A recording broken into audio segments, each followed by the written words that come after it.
Dear guests from the scientific community and dear interested audience, ladies and gentlemen, welcome to the second round of the Science Cafe, a series of lectures that were started in April by the Austrian Cultural Forum along with the Center for the Promotion of Science. The idea of this project is, on the one hand, to make science accessible in a very relaxed atmosphere as we have here to the interested general public, and on the other hand, to continue the long-standing tradition of scientific exchange between Austria and Serbia that goes back at least to the 19th century. Our aim is to further strengthen the exchange and cooperation in science between our two countries. I'm happy that today we already are participating in the second round of the talks. Again, on a very timely topic that is important to most, if not all, states in Europe as well as many other parts of the world. Namely the issue of low and decreasing fertility, late parenthood, and higher childlessness overall. Now let me welcome our two guests. Our guest from Austria, Mr. Tomaš Sobotka, Deputy Director of the Vienna Institute of Demography and current head of the research group on fertility and family. His research focuses on global low fertility and family changes, family policies, fertility data and measurement, migration, population and family change in Europe, as well as assisted reproduction. I hope I didn't miss anything. No, thank you. Mr. Sobotka also helped to launch and expand several data repositories, including the Human Fertility Database, the Human Fertility Collection, and the Cohort Fertility and Education Database. He also collaborates with the United Nations Population Fund and other international organizations with the aim to expand the demographic knowledge beyond the boundaries of the discipline. Our second speaker today is Ms. Mirjana Rašević, who is the scientific advisor of the Center for Demographic Research of the Institute of Social Sciences and professor of the Department of Demography of the Faculty of Geography at the University of Belgrade. Ms. Rašević's research focus are sexual and reproductive health, with special emphasis on low fertility, as well as the research of demographic phenomena in the function of public policies. Ms. Rašević has managed more than 20 projects and has also coordinated 2 European ones, namely the project Managing Migration and its Effects in Southeast Europe, and the project Improving Institutional Capacities and Fostering Cooperation to Tackle the Impacts of Transnational Youth Migration. And without further ado, I'm looking forward now to listen to our guests' lectures, as well as to the subsequent discussion with the audience. We would start with Mr. Sobotka and then move on to Ms. Rašević, with every lecture approximately 30 minutes, and then a common discussion. Enjoy the evening. Thank you very much. Thank you very much for the super nice introduction and for the invitation. It's my pleasure to be here with you. If you don't mind, I will stand because I need to see a little bit also the slides, which will be behind me. And so I will give you a big picture of European fertility trends and some of the reasons for low and declining fertility rates. Also, I will speak briefly about the government responses to low fertility and some policies governments across Europe and in high-income countries are launching to support couples in their fertility plans, in realizing their fertility plans. And then I will try to conclude briefly. I hope you all understand English because we had some brief discussion with the interpreter here. So if someone thinks that you need translation to Serbian, we can still manage it, but otherwise this will be just half an hour in English. Just to give you a very, very broad background, in many European countries, low fertility is not a new thing. We had already the interwar period of very low fertility in many countries, where couples managed with relatively primitive methods. Remember, this is the time of many decades before the pill, the contraceptive pill, came to the market. So couples were using relatively simple methods to prevent pregnancies and sometimes to have illegal abortions. And for instance, in Austria, in Czechia, in the UK, and in some other European countries, also in Sweden, fertility rates were already very low in the interwar period during the economic crisis in the 1930s. So that's not an entirely new phenomenon. But then, since the 1960s, 1970s, fertility decline took place in Western, Southern European countries, and later, after the political regime change, especially Eastern, Central Eastern, Southeastern European countries experienced huge fertility declines in the 1990s. I will not go very deep into the reasons for that.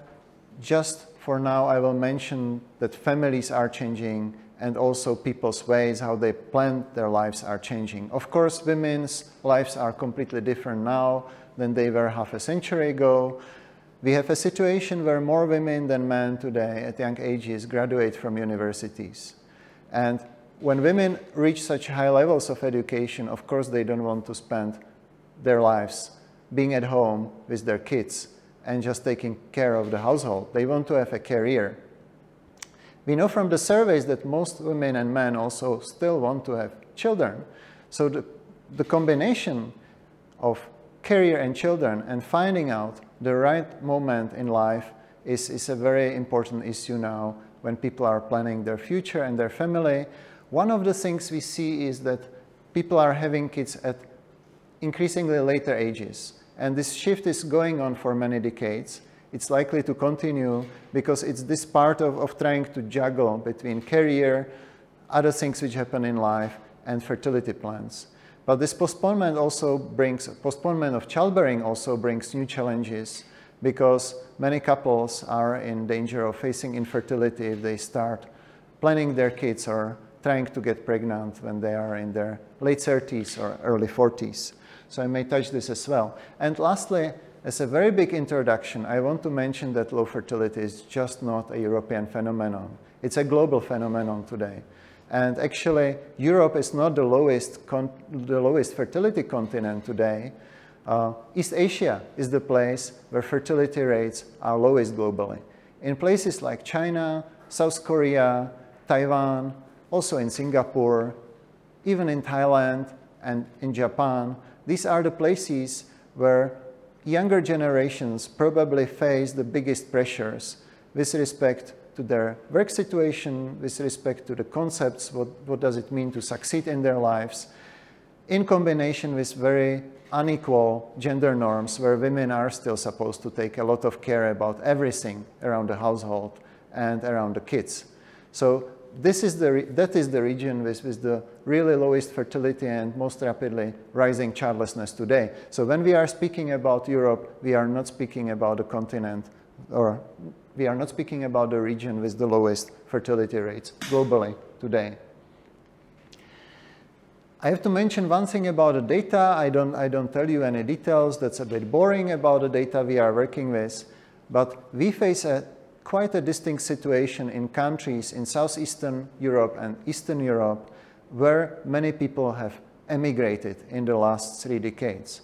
And because of this emigration, not everyone who decides to leave Serbia will go and register with the authorities that she's moving to Austria or that she's moving to Germany. Many people think they move for half a year, they will just study or work for half a year and come back. And for the governments, it's increasingly difficult to estimate actually how many people today live in Romania, Bulgaria, or Serbia.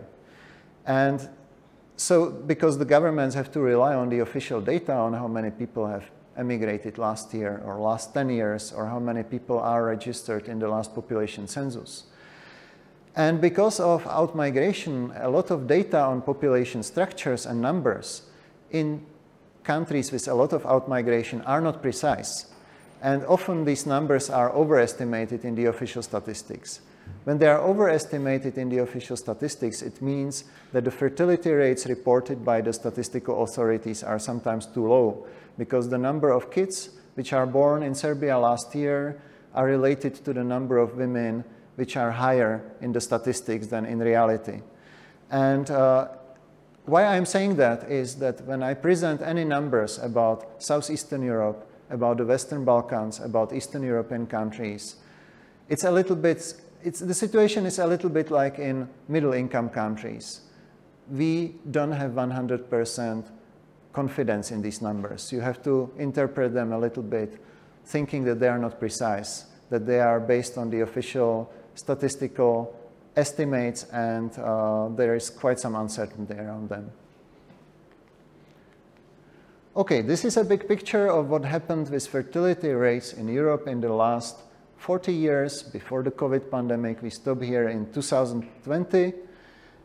And 2020, if you think about fertility rates, this hasn't been much affected by COVID because it takes a while to get pregnant, and it takes 9 months from the start of the pregnancy to the actual birth. So most of the births in 2020 were conceived before the COVID started.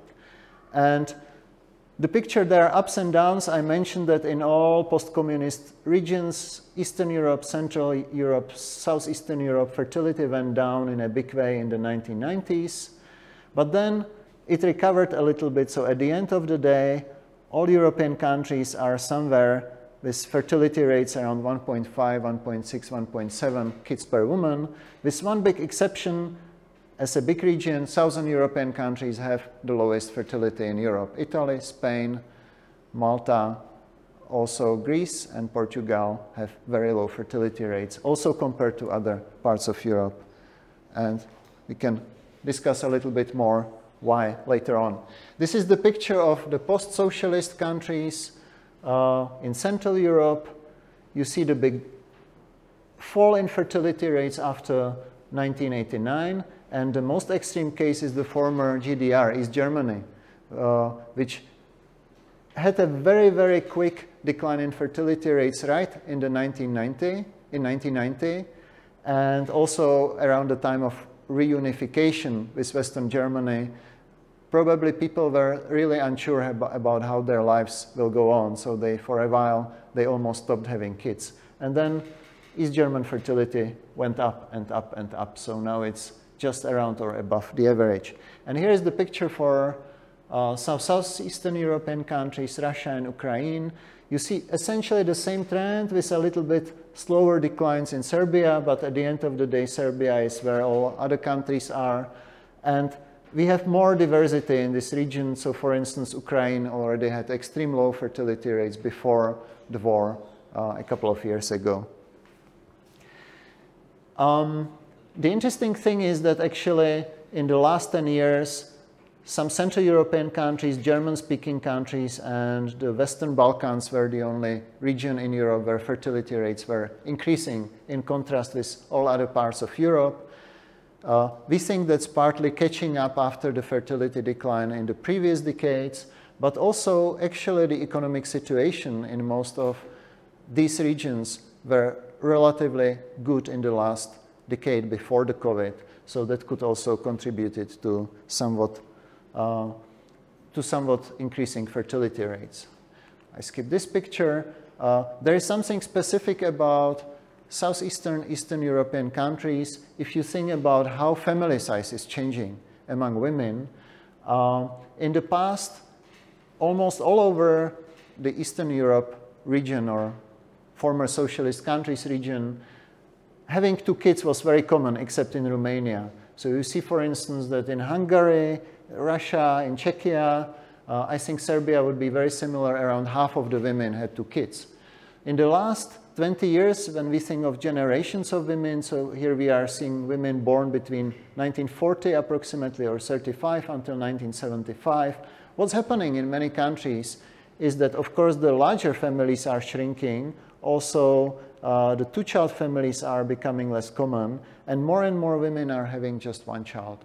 There is also higher childlessness, but having 1 child, I think in Serbia this trend is not so prominent, but you see how prominent, how strong it is in Russia, in Romania, also quite strong in Hungary. So that's the response to pressures, both gender inequalities, types of pressures, or economic uncertainties, that many couples end up having just 1 child. So that's very typical for low fertility in Eastern, Southeastern Europe.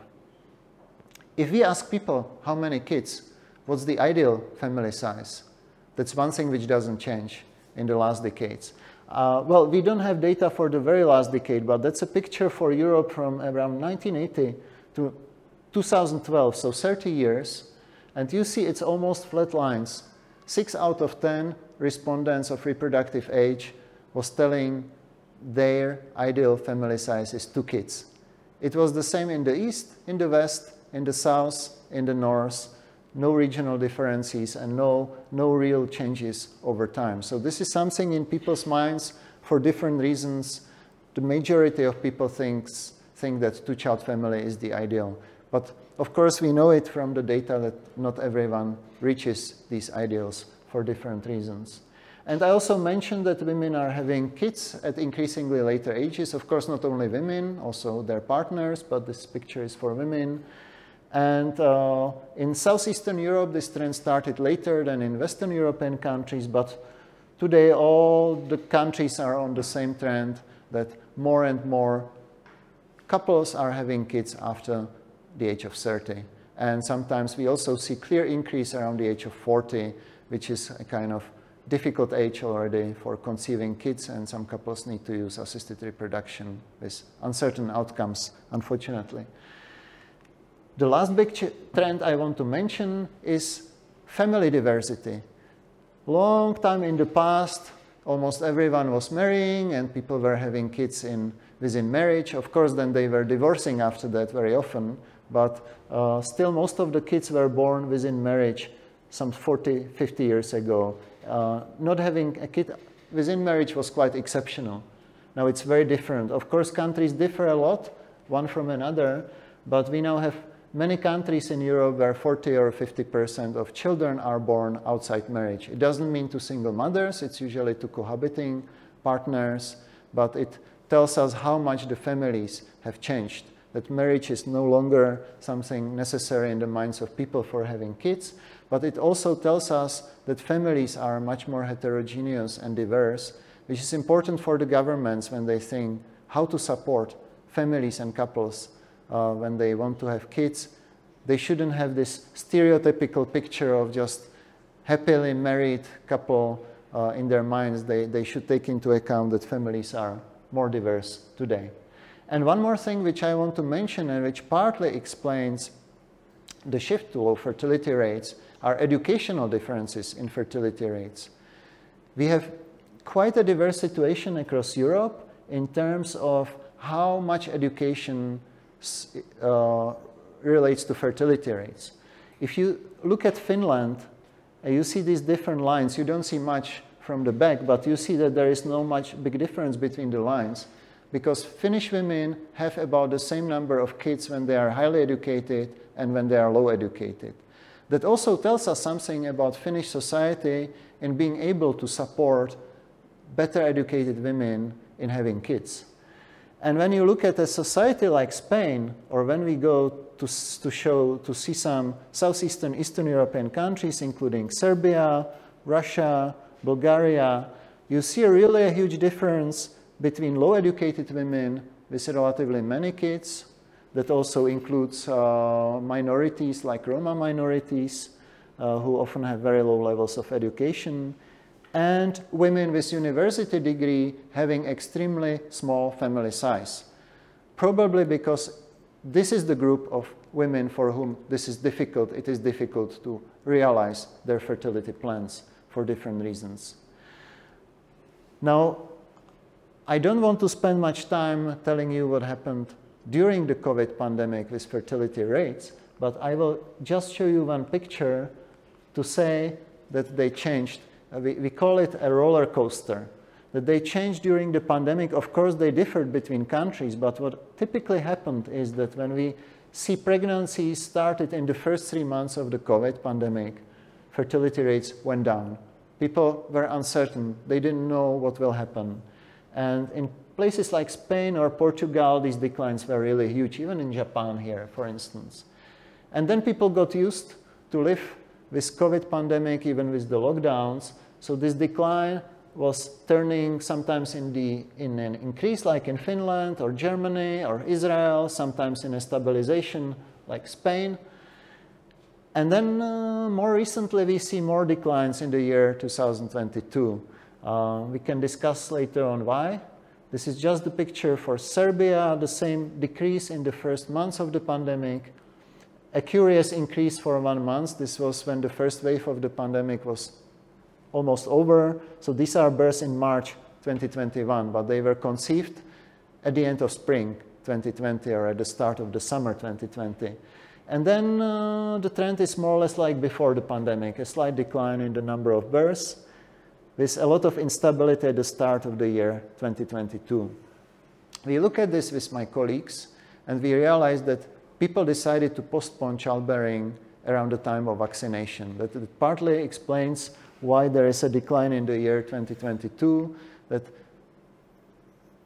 some people were not sure whether vaccine may not harm their fetus if they are pregnant, so they decided to postpone pregnancies and not being pregnant when they get the vaccine.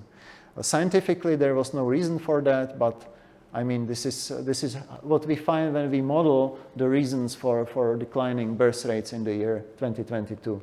I will not go into details.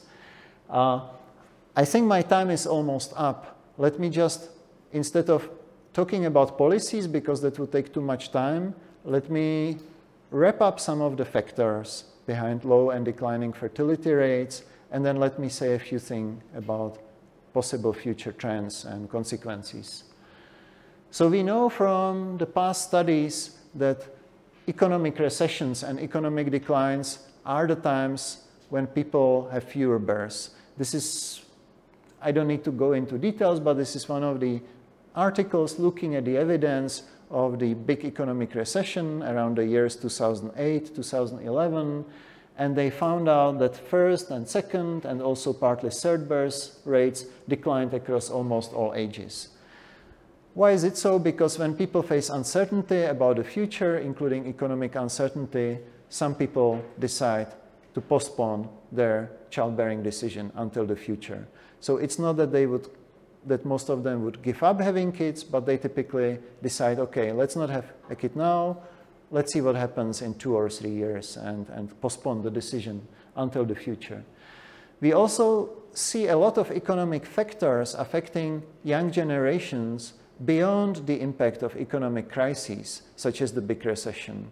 In the past decades, we have seen young generations in rich countries, but this is even more so the case in middle-income countries like Serbia, facing difficulties when trying to get secure employment, good labor market position with good earning prospects, facing difficulties when thinking of housing, when thinking of having a decent place to live, to start a family. And this was especially the case besides Eastern European countries, for instance, in Southern Europe. In East Asia, people are facing enormous levels of competition on the labor market, which also prevents them sometimes from starting a family because it's very difficult to find the opportunity to have kids without losing on their careers. And when in these kind of uncertain developments on the labor market, it's especially the young adults who were doing relatively badly compared to the middle generations. We know it also from research which looks at changes in income at different age groups, that it's especially the youngest age groups here in this kind of yellow-orange color, the left bars, which are often facing stronger declines in income compared to the older age groups, or who are facing no increases in income compared to the older age groups who are doing much better over time. This is a picture of 10 years since the start of the economic recession. So you see how Greece is doing very badly across all age groups, but again, young adults are hit relatively more than people in their 40s or 50s.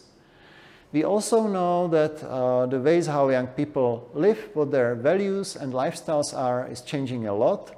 There is some speculation about the internet, not the internet itself, but the smartphones and social media, the amount of time people spend on social media and the different ways they socialize on social media than they would socialize 20 years ago, may be also changing their views of how they form partnerships, how they find partners, how they enter romantic relationships, and of course later on how they have kids.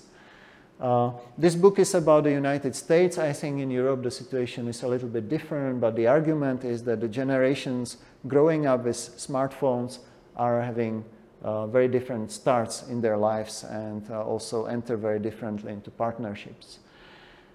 Climate change, when I ask my students in a class what would they like to write their essays about, and I give them any demographic topic, there is always at least 2 or 3 people who want to write about climate change. Young generations in Central European countries, in Western European countries, are really worried about how climate change will affect our futures.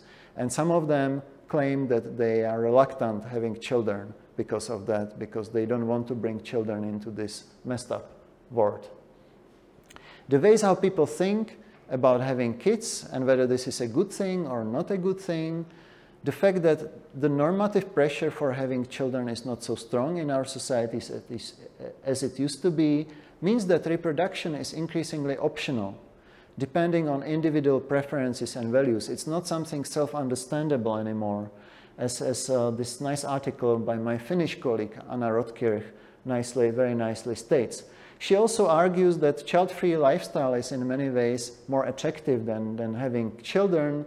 In the minds of many people, being child-free means having more sleep, having more sex, having better career. So it's kind of difficult to think what would make people thinking of having kids and actually having families. And we see this also in the data. These are the very recent Austrian data, which were from a survey conducted at the end of the last year, asking women and also men, but I show only women for simplicity, about whether they want to have kids.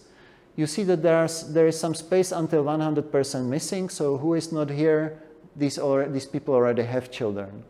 And when you count all these numbers together, these are still people without children. So for instance, at age 25, 29, 2/3 of women still don't have a child in Austria.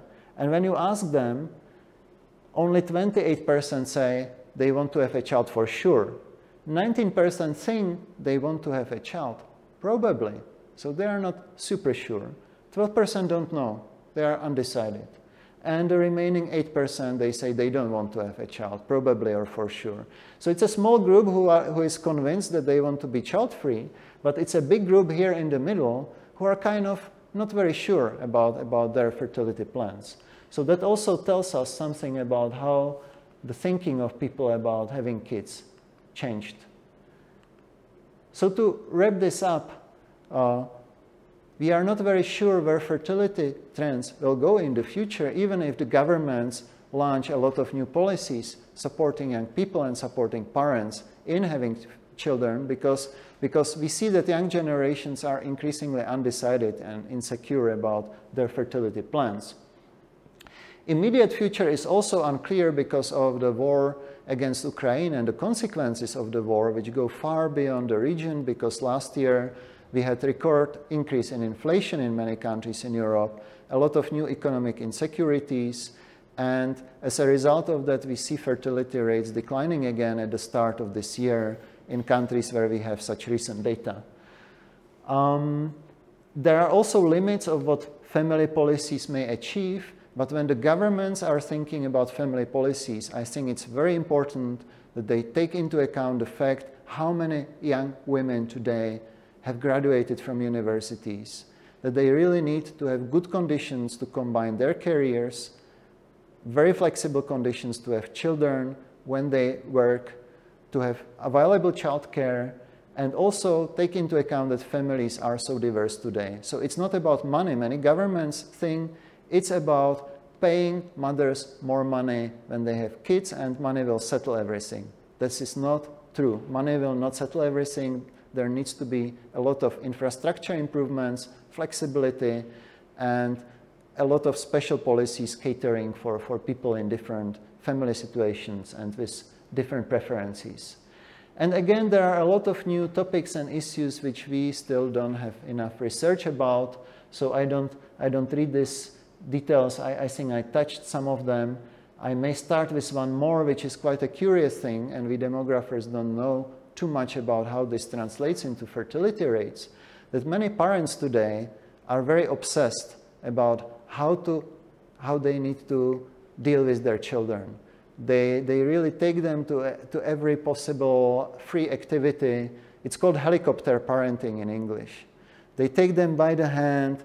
They are like a snowplow taking snow in front of their kids, and they spend all their free time just doing things to be sure that their kids are really having the best possible activities, that they succeed at school and everything else. But this puts so much pressure on these parents that at the end of the day they may not have their second or third child because it's so difficult to be this perfect mom from the picture. Thank you very much. I stop here, and I think it's time to give floor to my colleague, Professor Rašević.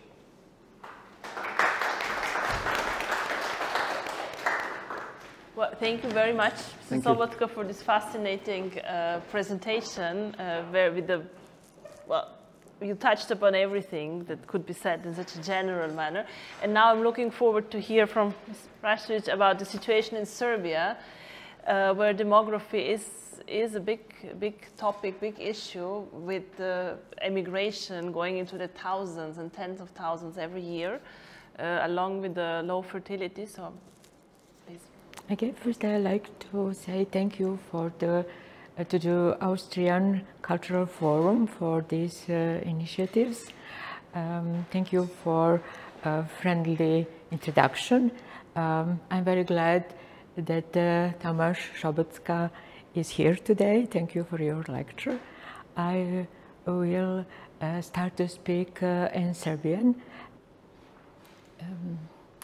Jedno od ograničenja mog predavanja je svakako ono što koristim podatke popisa iz 2011. jer će podaci popisa koji je urađen prošle godine biti dostupni tek krajem avgusta. Međutim, ja sam htjela da se bavim kohortnim fertilitetom i ako gledamo kretanje stopa kohortnog fertiliteta žena rođenih 1930. do 1962. mi ćemo uočiti rano suočavanje Srbije sa rađanjem ispod potreba zamene generacija i dugu stabilizaciju na nivou oko prosečno 1,8 deteta po ženi. Vidjet ćemo također da među tim generacijama nema velikih varijacija u prosječnoj starosti žena pri rađanju prvog deteta. I sada ako pokušamo to da objasnimo, ja sam nekako centrirala svoje predavanje na uzrocima, imajući u vidu da se u Srbiji stalno pokazuje želja za političkim delovanjem u ovoj sferi. Rano suočavanje Srbije sa rađanjem ispod potreba zamene generacija se može objasniti, meni se čini, sa socijalističkim tipom brze modernizacije, naglog prelaska iz sela u grad, visokim udelom žena na tržištu rada sa punim radnim vremenom, sekularizacijom, liberalizacijom abortusa, ekonomskim preprekama za rađanje željenog broja deteta, ali također je bitno istaći da je jugoslovensko društvo bilo otvorenije za zapadni sistem vrednosti i u većoj meri omogućavalo da se zadovolje individualne potrebe, pa je rasla i ekonomska i psihološka cena deteta. Stabilizacija se, čini mi se, pre svega može objasniti visokim vrednovanjem braka i visokim vrednovanjem roditeljstva u tim generacijama. Znači, govorimo o generacijama rođenim 1930. i 1962. godine. Ako sada pogledamo stopu kohortnog fertiliteta žena koje su bile pri kraju plodnog perioda 2011. To su generacije rođene 1963. i 1975. Možemo da vidimo da dolazi do konstantnog pada prosječnog broja živorođene dece od 1,8 na 1,55. Istovremeno dolazi do porasta prosječnih godina starosti rađanja prvog deteta i sve dece, ali na ovom slajdu je prvog deteta, i takođe od starijih ka mlađim generacijama i takođe od starijih ka mlađim generacijama dolazi do porasta odnosa žena bez dece i sa jednim detetom prema ženama sa 3 i više dece. To otvara pitanje da li će se zadržati stabilizacija završenog fertiliteta u Srbiji, najmanje ova 3 nalaza, ili će doći do njegovog pada ispod nivoa 1,8 deteta po ženi. Žene koje su bile pri kraju plodnog perioda 2011. odnosno generacije rođene 1970.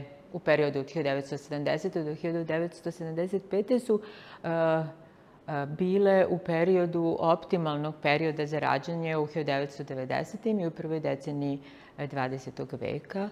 Svi znamo da je u 1990. pored regularnih faktora na demografski razvoj su delovalo niz burnih kriza, kao što su, možemo da kažemo da je osnovna psihološka cena ove decenije bila osjećaj nesigurnosti i nemogućnosti samorealizacije ili svođene samorealizacije na neki minimum, dok je osnovna ekonomska cena ove decenije bila svakako osiromašenje velikog broja stanovnika. Ako pokušamo da diskutujemo faktore koji deluju od 2000. na nizak nivo rađanja, možemo da izdvojimo, čini mi se, više njih. Pored onih faktora koji su sastavni deo ili su reakcija na dugotrajnu socioekonomsku krizu sa kojim se Srbija suočava, imamo i faktore, nove faktore individualne pasivizacije, kao što su osjećaj nesigurnosti, društvena anomija, ali svakako i nezadovoljstvo žene svojim položajem u partnerskim odnosima, porodici i društvu. Tim faktorima se pridružuju i oni o kojima je dr. Sobotka pisao, koji su vezani za duboku transformaciju društva, ranije započeti u razvijenim zemljama, koji se kod nas sada javljaju kao što su jačanje individualizma, težnja ka samorealizaciji, insistiranje na kvalitetu života deteta, insistiranje na kvalitetu života roditelja, izmenjena porodica, izmenjeni partnerski odnosi, ali i aspiracije prema potrošnji, aspiracije prema slobodnom vremenu i slično. Sastavni deo niskog fertiliteta u Srbiji je i ponašanje koje ugrožava reproduktivno zdravlje. Takođe je bitno istaći da se smanjuje i fertilni kontingent, tako da posledica niskog fertiliteta postaje jedan od njegovih uzroka, i bitno je istaći emigraciju. Svakako, pre svega iz Srbije odlaze mladi ljudi, pa oni dodatno opterećuju i dodatan je faktor niskog nivoa fertiliteta, ali bih na kraju istakla i da ne postoji jedan dugoročan, celovit odgovor države na nizak nivo rađanja. Odlaganje rađanja je važan faktor nedovoljnog rađanja u većini, ako ne i svim evropskim zemljama, pogotovo kod jedne populacije postoji veliki broj žena koje su stare između 30 i 34 godine, a bez dece su. U Srbiji je 2011. utvrđeno da imamo gotovo trećinu žena ove starosti koje nemaju dete i prosečna ispitanica ove supopulacije je živi u gradu, bez partnera, zaposlena je i ima više ili visoko obrazovanje. Veći broj ovih žena će svakako učestvovati u roditeljstvu, takav je proces bio do sada. Međutim, neće moći da ostvari željeni broj dece iz različitih razloga, pada fiziološke plodnosti, više cene braka i rađanja dece u kasnijim godinama života, ali svakako i sekundarnog infertiliteta. Ono što je sastavni deo nedovoljnog rađanja u Srbiji jeste tradicionalna kontrola rađanja koja je neefikasna i usled u situaciji kada žena ne želi ili ne može prihvatiti trudnoću, ona se prekida.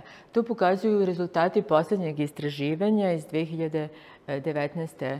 godine. To je istraživanje multiplih indikatora koje pokazuje da samo svaka peta žena koja je na riziku za nastanak trudnoće koristi kondom, kombinovanu oralnu kontracepciju ili intrauterini uložak, to jest koristi efikasnu kontracepciju. Ovi podaci zajedno sa visinom stope ukupnog fertiliteta nam omogućavaju da prema Westphalovom modelu procenimo da je stopa indukovanih abortusa 2019. bila 2,8, što znači da žena u reproduktivnom periodu u proseku ima 2,8 namernih prekida trudnoće. Pored tendencija i uzroka, ja sam mislila danas da nešto kažem i o posledicama, prvo kratko, a zatim i o političkom odgovoru. Ako govorimo o posledicama, sasvim je jasno da je nizak nivo fertiliteta u Srbiji glavni uzrok depopulacije i starenja stanovništva. Od 1992. Srbija se ne obnavlja prirodnim putem, deceniju kasnije se negativnoj prirodnoj komponenti pridružuje negativni migracioni saldo i depopulacija možda bi u uslovima velikog i brzog tehnološkog napretka, odnosno manji broj stanovnika, ne bi trebao da predstavlja problem ili bi trebao da predstavlja manji problem, ali se svakako otvara pitanje nacionalnog identiteta, trajanja, nacionalne kulture. Međutim, pošto depopulaciju uglavnom prati starenje stanovništva, onda se otvara pitanje funkcionišanja društva, razvoja društva itd. Očekuje se da će Srbija prema osnovnoj varijanti projekcija rađenih za nacionalni izveštaj o humanom razvoju do 2050. imati 1,4 miliona stanovnika manje i biće zemlja koja od evropskih zemalja najbrže gubi stanovništvo.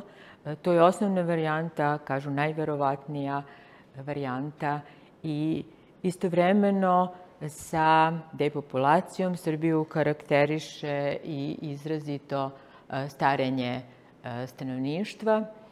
Ono je ubrzano u 21. veku. Prema popisu 2022. godine 22% stanovništva ima 65 ili više godina ili 1.469.000 ljudi je starije i što je važno, a to je koeficijenat zavisnosti je 38. 2050. prema toj osnovnoj varijanti projekcija, Srbija će biti takođe starija. Očekuje se da će procenat starijih dostići 27%, a koeficijenat zavisnosti čak 50%. Koeficijenat zavisnosti je odnos starijih prema onima koji su u radnom kontingentu, to jest između 20 i 64 godine. Starenje je izazov zbog onoga što se najčešće govori, a to je pritisak na zdravstvenu zaštitu, na socijalnu zaštitu, na penzione fondove,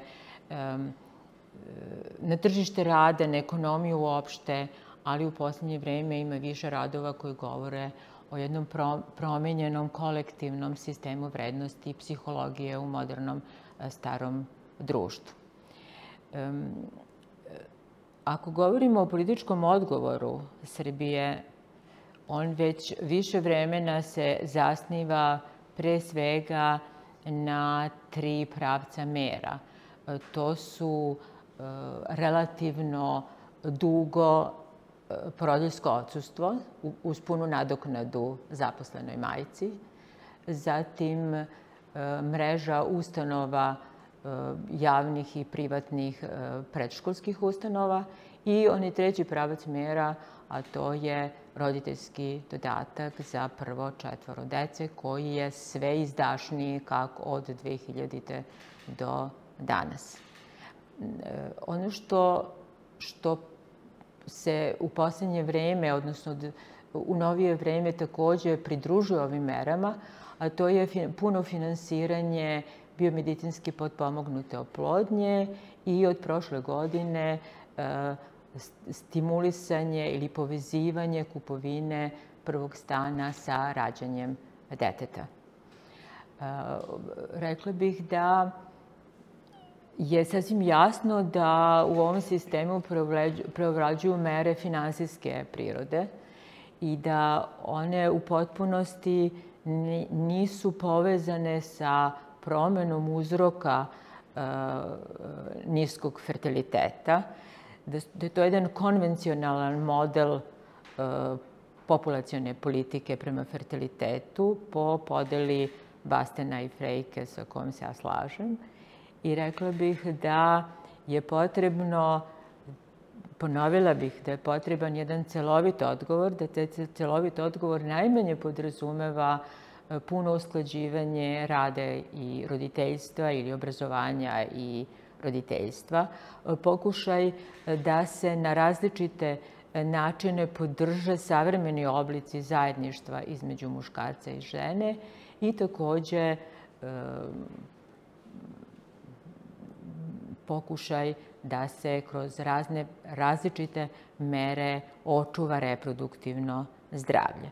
Ako bih mogli da diskutujemo, mogli bi po neku meru da navedemo sigurno svi zajednički koja bi mogla biti efikasna, međutim, već dugo te mere nisu u fokusu politike. Također je Srbiji neophodno da razvija politiku aktivnog starenja. Neophodno je da razvija politiku upravljanja migracijama, uključujući i migracionu politiku. Ali bih na kraju završila sa time što mislim da demografski izazovi moraju da budu sastavni deo niza javnih politika. Najmanje politike prema obrazovanju, zdravstvene politike, ekološke politike, politike regionalnog razvoja. Hvala vam.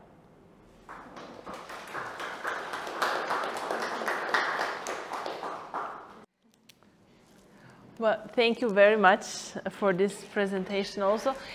I would ask now the audience for questions, comments, if there are any questions. If no, then I would start with the question to Mr. Sobotka. Since you looked into all different data, do you see, I mean, you mentioned the reasons for low fertility, insecurity, etc., higher education for women, etc., but do you see some difference between different countries, or is it the same phenomenon everywhere, or are there very specific problems in different countries? So with respect to fertility rates, I think the interesting thing is, as I mentioned, if you ask women and men about their ideals, that doesn't differ not only between countries, but also between education groups. We know that highly educated women had more or less very similar ideals about family size as lower educated women, and often similar things are found about men. But we see differences between countries' fertility rates, and so to some extent they are, because in some countries it's easier to have kids. Obviously, Nordic welfare state policies, French strong pro-family policies, and policies in some other countries make it easier for the couples to realize their fertility plans, especially for women. The same for gender equality policies, or not only policies, but also patterns. Countries where couples have more gender equal relations make it easier for better educated women, especially, to have their kids. So if I try to summarize the evidence, countries where people face a lot of economic insecurities, which I didn't mention, countries where there is a lot of gender inequality, are those where fertility rates tend to be the lowest, or where there is a lot of competition on the labor market, like in East Asia, as I mentioned. Whereas countries which are doing economically relatively well and provide a lot of support for the parents have somewhat higher fertility rates. But we are not thinking about massive differences. We are talking about differences between having close to 2 children on average and between having families of 1.4 or 1.5 children on average. So it's not big. It's not like speaking, if you think about the highest fertility place today, place like Niger has fertility rate of 6 or 7, 6 to 7.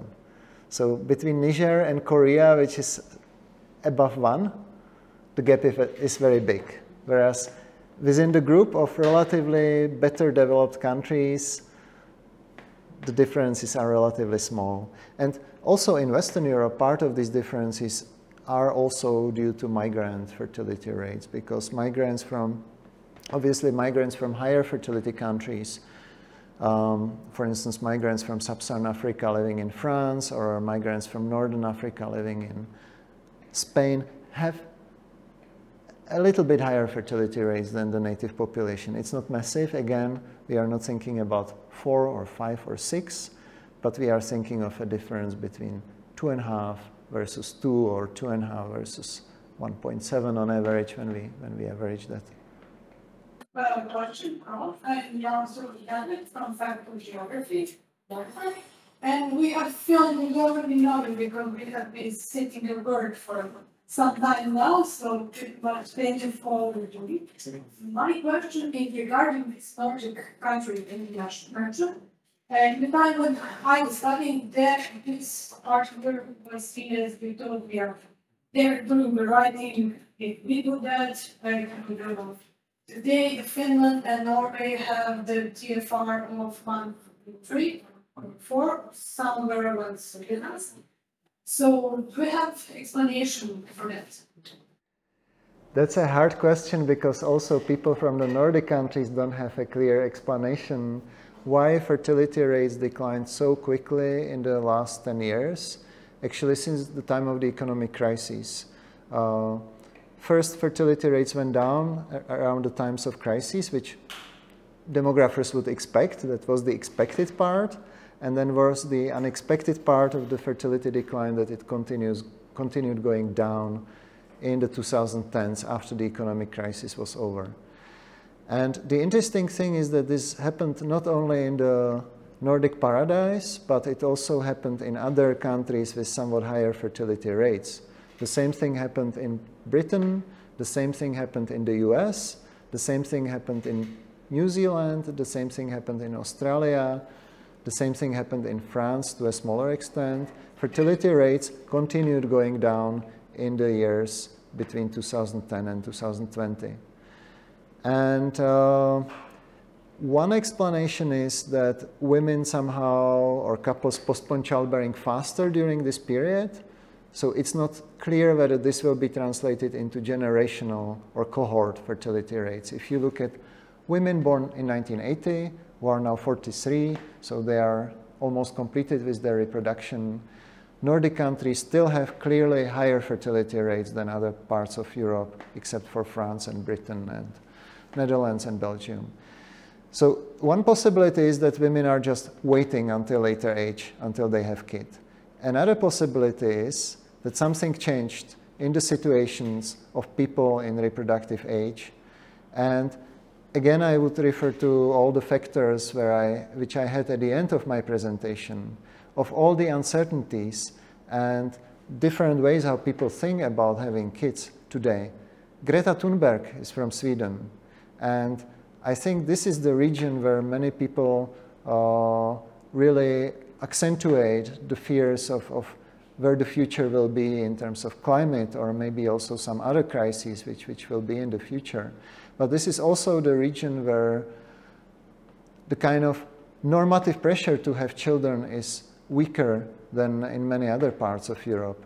So it's possible, I don't have a clear answer, it's possible that the Nordic countries are just now shifting where the rest of Europe is, and they will just have around the average fertility rates in the next decades. That's the exciting thing to some extent, that we don't have a clear view of where fertility will go in the next decade or 2 or 3. If you would ask me 20 years ago, I would tell you 5 reasons why fertility will increase in the next 20 years because of government policies, because of improved economic situation, and I would give you many more. Now I'm uncertain, I think many of my colleagues are uncertain. We suddenly don't have a clear picture in our minds about the future of fertility rates, not only in the Nordic countries, but globally. But you have listed in your, at the end of the presentation, there was a very good summary of what the reasons really are. Mm-hmm. And as we see that the economic reasons, some of the regions, it's still prevalent probably, but in the other more developed countries, it's really coming to very different reasons.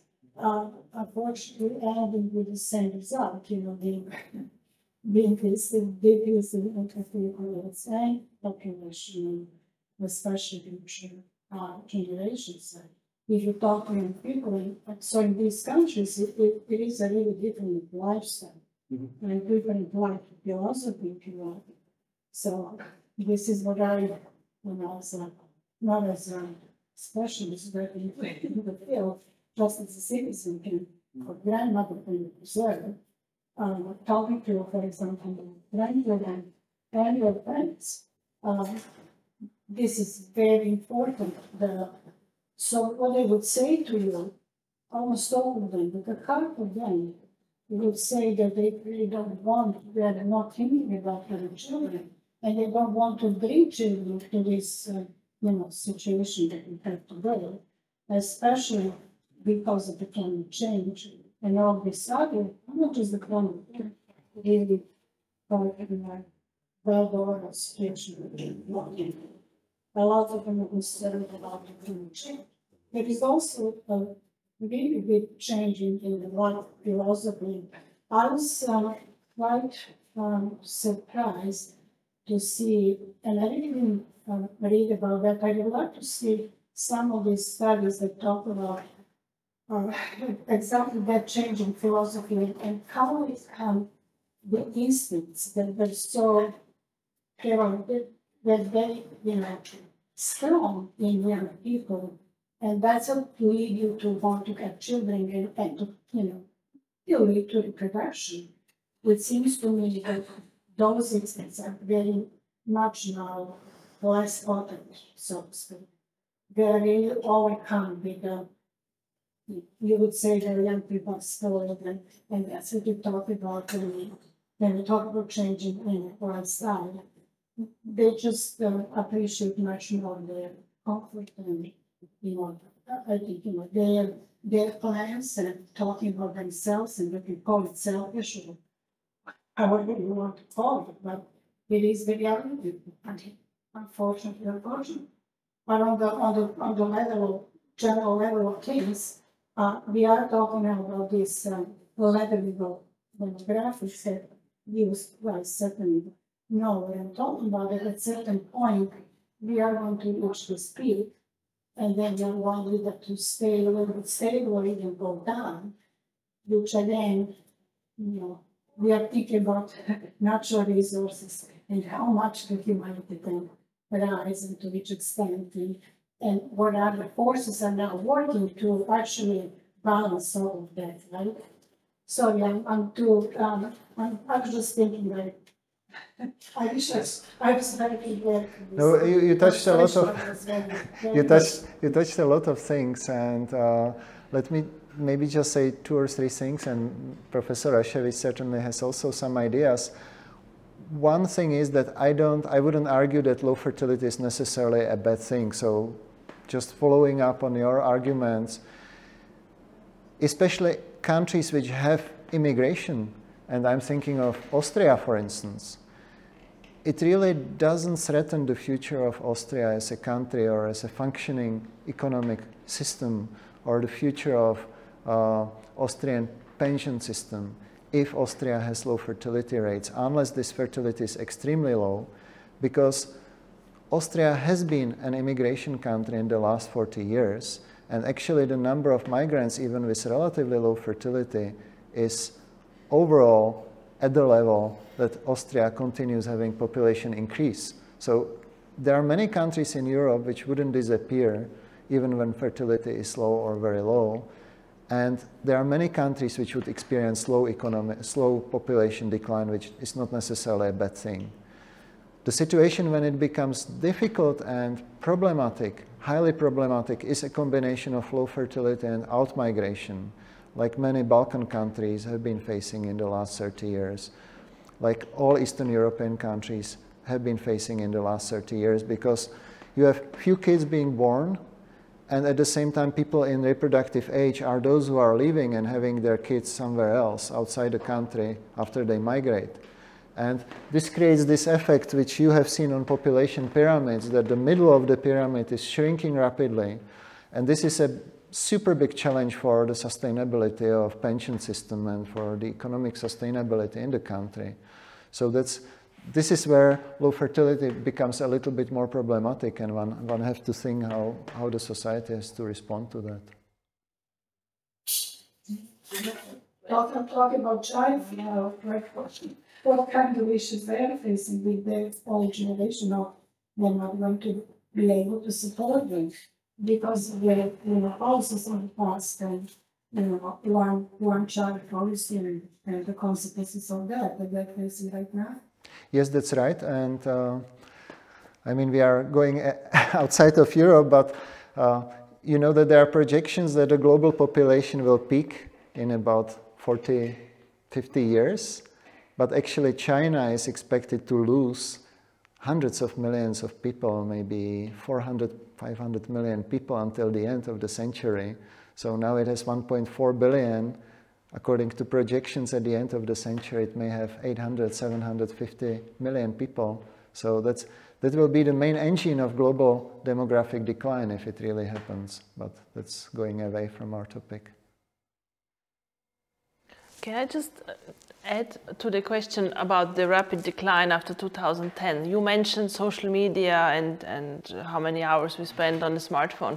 Isn't this a coincidence that it was the 2010s where social media increased so much that fertility rate goes down? Are there any studies on that, between the connection? Because this had a huge impact, I think, in general on how people communicate, how people get together or don't get together. So.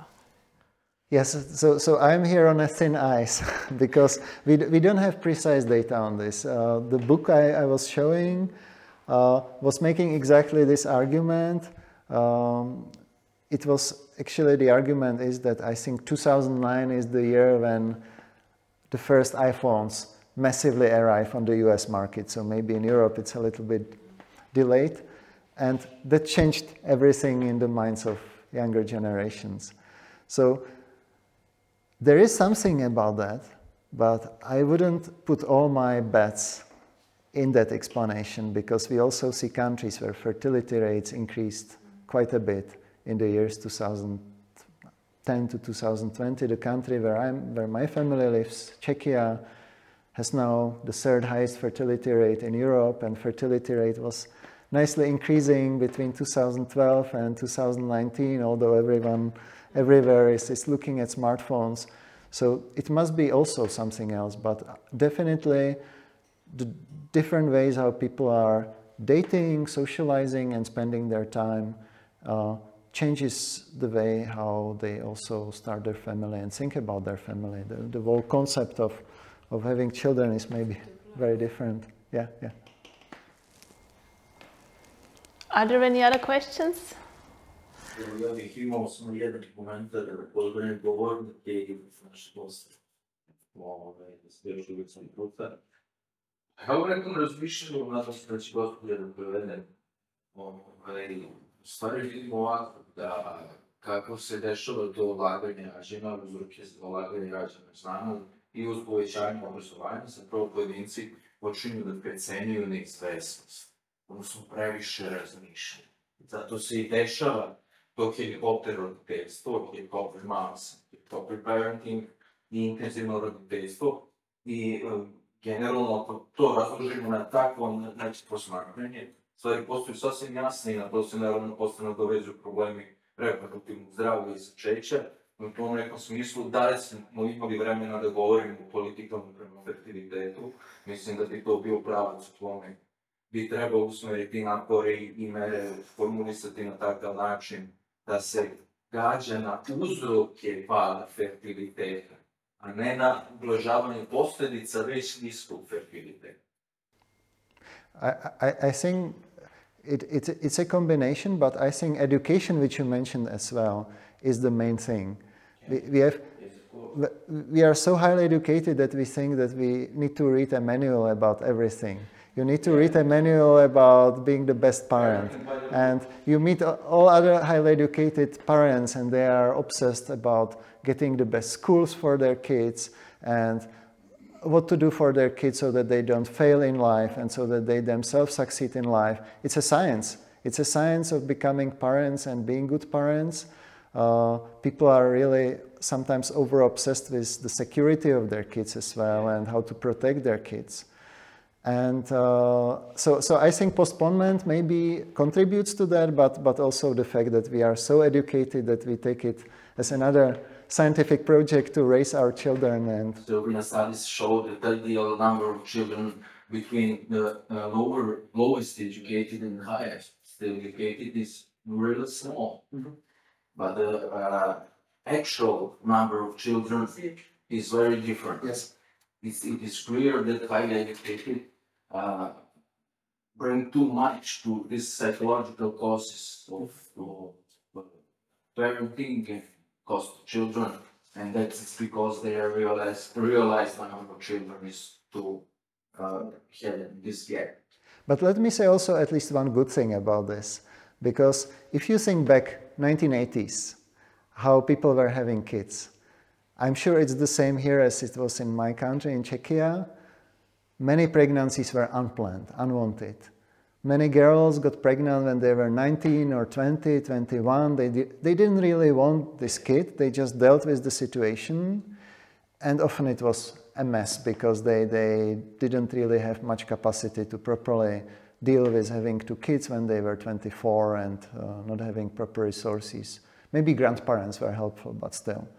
Whereas now if people plan their kids and they have their one or two kids at the age of 30, 35, these children are wanted and they are loved. Of course, sometimes overloved, sometimes it's too much which we give to our kids, but I think from the child situation, it's maybe nicer to be a child now than, and they get also kids who are not just average, they get more support they need. The society is much more understanding also towards kids with different needs and with different ways of behaving than it was 30, 40 years ago. And I think that at least that part is a good thing about the different ways how we deal and think about our children and that we have kids at a later age. That could be one explanation. The same research I referred to says that 22% of children in Serbia are born as unplanned. But at the same time, during 2010s in France, we have estimates that up to 45% of children were born as unplanned.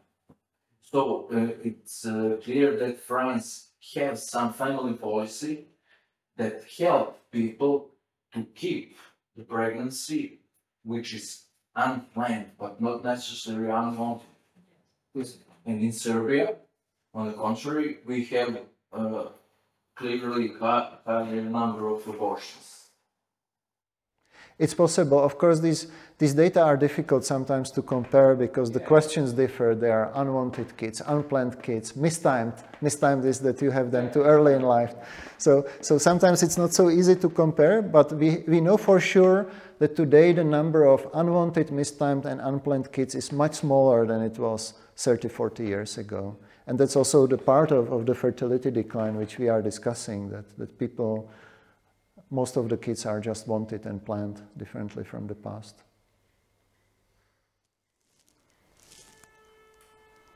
Well, thank you very much to the speakers, to the audience for participating today. Thank you for these two amazing presentations.